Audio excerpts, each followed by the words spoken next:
Unleash the power of knowledge and connect with the heartbeat of the African diaspora. Download our African Diaspora News Channel app now on Google Play and Apple App Store. Stay informed with authentic and diverse perspectives, breaking news, and cultural insights. Immerse yourself in a community that celebrates unity, resilience, and progress. Experience the vibrancy of the diaspora at your fingertips. Don't miss out. Empower your perspective today. Search African Diaspora News Channel and join the conversation. Hello, African Diaspora News family. My name is Reneilwe Morema, and I am your host right here on the African Diaspora News Channel. I'm reporting live from Johannesburg, South Africa.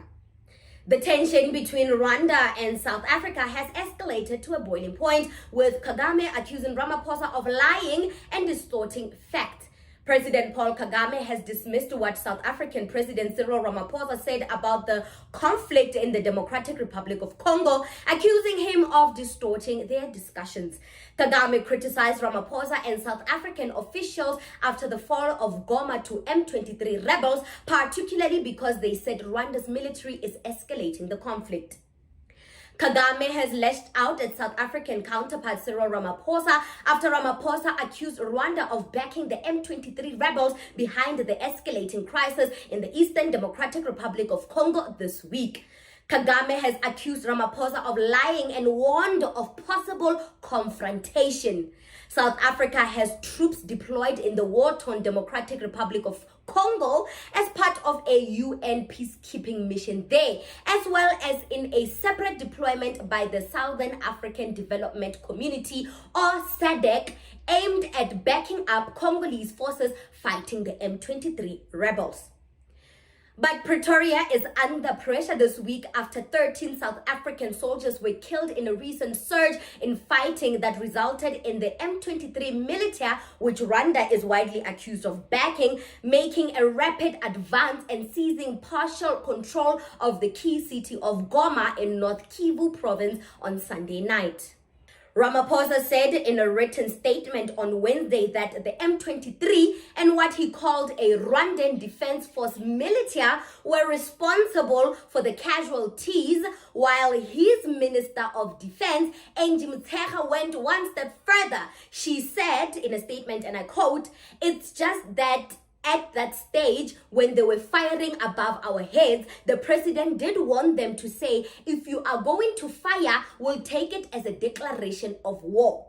The remarks by Ramaphosa and Motshekga have caused a diplomatic spat between them and Rwanda. Kagame verbally hit back in an angry statement posted to his social media on Wednesday night, saying the Rwandan Defense Force was not a militia and, quote, "If South Africa prefers confrontation, Rwanda will deal with the matter in that context any day." He also disputed Ramaphosa's statement that dead South African soldiers were peacekeepers, saying the Southern African Development Community Force was engaged in offensive combat operations. Kagame said he spoke to Ramaphosa on this matter because of their involvement in Eastern Congo. Kagame said Ramaphosa is just pretending to play peacemaker.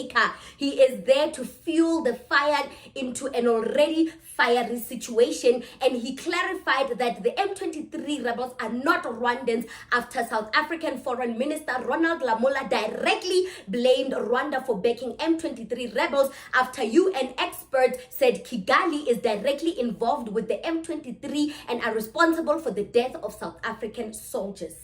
For the last 2 days, on Monday and today this morning, I spoke with the President of South Africa, who sought me out to speak with me on this matter because of their involvement in Eastern Congo. And he's also there pretending to be playing a peacemaker role. And he has a force that has been fighting alongside FDLR and has been fighting the M23 on the instructions of Tshisekedi, because these are people who are not supposed to be in Congo. that these are from Rwanda or the M23 are not Rwandans, please. These are Congolese, and one time he accepts it, then another time he says no, part of it is yes, and then the other part is from Rwanda, and these are the. He keeps on going. And how do we, leaders of our own countries, accept this to go on forever and just accept that we shall be manipulated by Tshisekedi or whoever is supporting him? And South Africa dares even issue threats about what is likely to happen after that, and so on and so forth. Of course, we will see what threats they are talking about. Listen, to a certain extent, I can hear what Paul Kagame is saying, and these threats that he made, he was under pressure because there is nothing worse than being accused of doing something you haven't done and your reputation being dragged through the mud. Before we blame Rwanda on the issue of the M23 in the DRC, we need to have an understanding of what is happening in the DRC. We can't solely rely on the Western media to tell us what is happening in our own continent. All right, let's go back to the very beginning. During the infamous Berlin conference in Europe, when Western countries were dividing amongst themselves which African countries they'll colonize, the Belgians took Congo, the Germans took Rwanda, Tanzania, the English took Uganda, and so on and so on. These European nations carved Africa like a piece of cake. They didn't care which tribes they were cutting into or in between. Most tribes in Africa have been cut in between at the borders of most African countries. You find that the same tribe is found on each side of the border. It is very common in Africa, to be honest. We had the tribe of the Tutsis, which had its territories divided between Rwanda and the DRC. Why are the M23 rebels fighting against the DRC forces and the United Nations in the eastern part of Congo? The same United Nations that told South Africa that the M23 belongs to Rwanda and it killed South African soldiers. Therefore, the blame must be put on Rwandan President Paul Kagame. That's the United Nations. Anyway, who are the M23 rebels? How are they involved? Well, the M23 rebels are a rebel group that was formed by the Tutsis themselves to defend their territory, which is in the eastern part of Congo. Now, who are they defending their territory from? They are defending their territory against the Republic of Congo government, which has been trying to take over their land in the eastern part of Congo for decades now. Why is the M23 defending itself against its own government in their own country? Because Congo is a lawlessness state, and the president knows that. I mean, countries like the United States, China, and Russia have gone to the DRC, chose territories that they want to take over, and they have armed every tribe that live there to fight each other so that weaker tribes are taken over. Every tribe in the DRC has to arm itself to the teeth. Stronger tribes that have more arms take over weaker territories, and government is on it. The DRC government is on it as well. The United States, the EU, they use the United Nations troop as a cover for gang warfare that are happening in Congo right now. There is no government in Congo. They call themselves government because they run things in Kinshasa, but in actual fact, they are a gang that represents the United States, the EU, and others to loot the rich minerals and natural resources of the DRC. How did they do that? By using the Democratic of Congo forces to displace their own people of their land and allow American, France, England, and Belgium companies to mine on that land, while the indigenous people of that land are displaced into refugee camps, while some are being displaced into other countries.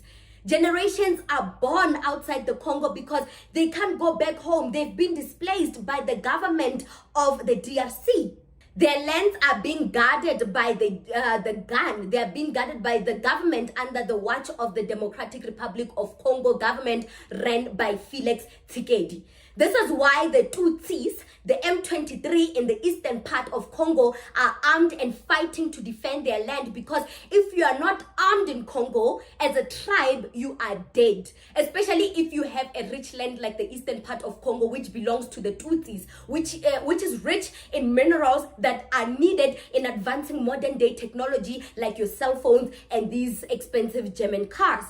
It is no secret that the world is moving towards drones, electric car batteries, and these Razr smartphones. And these minerals needed to create these gadgets are in abundance in the eastern part of Congo. So the DRC government is fighting the inhabitants of the eastern part of Congo. They want to remove them from their lands, displace them so they can make space for the United States and other European countries to mine those lands, exploit the natural resources of that land. And obviously the DRC government is benefiting from these dealings, from these American companies mining there. The DRC government is not being honest. Felix Tshisekedi is manipulating people into thinking Rwanda is the bad guy in all of this. Rwanda is fighting them. Rwanda is punishing us and abusing us, which is a lie. Remember, the Tutsis tribe were divided during the Berlin conference. One tribe was found in the eastern Congo side and the other was found in Rwanda. The Congo Tutsis have formed a relationship with the Rwanda Tutsis. They're like family now. When family is in trouble, Rwanda steps in and help. It helps that Rwanda benefits from these mineral exports from the rich land of the eastern part of Congo thanks to the Tutsis that side. So the DRC government is seeing this relationship between the Tutsis and the Rwanda, and it's using that to push them out to go back into their land in Rwanda. How? Because the Tutsis land is in the eastern part of the DRC. It's all they know. They've been displaced in the DRC during the war. Remember the Hutus and the Tutsis war in Rwanda? The Rwanda's genocide of 1994, where the Hutus were defeated and they fled to DRC. They vowed to regroup and overthrow the Rwandan government. It is said that the Congo government is mobilizing the Hutus to fight Rwanda, but the Tutsis have promised national security to the Rwanda against the Hutus, since Rwanda is assisting them in this exploitation war. South Africa knows that this is a decades-long cultural fight, and as cultural people, we know better than get ourselves involved in cultural family disputes. Kagame is right by saying South Africa is in no position to act as peacemakers. Knowing Cyril Ramaphosa, he stands to benefit from the war and the minerals of the eastern part of Congo. He has the same mindset as the United States and the EU. It is no secret that Ramaphosa has mines all over Africa. And, you know, the Tutsis leaving or being displaced will help him get his hands on these minerals. Ramaphosa's brother-in-law, Patrice Motsepe, is in the mining business. He recently got in a lawsuit for bridging a mining contract in Tanzania.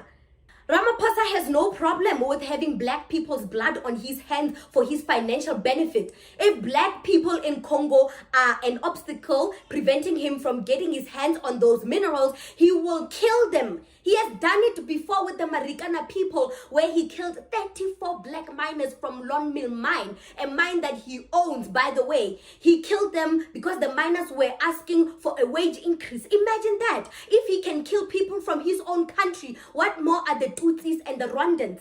You know, it just breaks my heart that our soldiers died because of greed under the false pretense of peacemaking. South Africans and the DA has warned Ramaphosa that the South African Defence Force is in no position to fight the M23 rebels or be involved in any active war. They do not have the capacity to do so with their unserviced weapons. But the greedy Ramaphosa could hear none of that. All he saw was a cash cow in the DRC and he needed to milk it. All he saw was an opportunity to have his hands on those minerals in the eastern part of the DRC, just like China, just like the United States, the EU, and Russia. He saw a cash cow and he wanted to benefit. Because we all know that Ramaphosa has mines all over Africa. His brother-in-law, Patrice Motsepe, who has a mining lawsuit in Tanzania, owns mines all over Africa. So he's doing all of this for his own benefit, for benefiting his brother-in-law's mining business and his mining business as well. He's willing to risk our South African Defence Forces' lives for greed. because he wants to be rich. That's what he wants to do. He doesn't care about the cultural conflict that is happening there. He doesn't care about the history of the Tutsis from the Eastern Congo and the Tutsis from Rwanda and the Hutus. He doesn't care. Kagame is the only person that can read between the lines. And today people want to mock him on Twitter and, laugh at him for releasing statements like this. At least he's been transparent and he's telling us what is happening and what he's planning to do. Africa has been in need for a long time of transparent leaders like Paul Kagame. And right now, he's being honest with his plans. He has an open dialogue with the people of Africa. That's a true leader. So just know, if the UN and South Africa's peacemaking mission want to have diplomatic discussions, just know that they want to silence Kagame from speaking about what is really happening in the DRC and what South Africa is really doing in the DRC. I don't think it's for peacemaking. It's all a facade. Wherever the UN is involved, look at Libya. Wherever the UN is involved, it does not end well. What do you think about this segment? Comment to us in the comment section below. Don't forget to like and share the broadcast. Subscribe to our YouTube channel. Hit that notification bell so you don't miss these groundbreaking conversations right here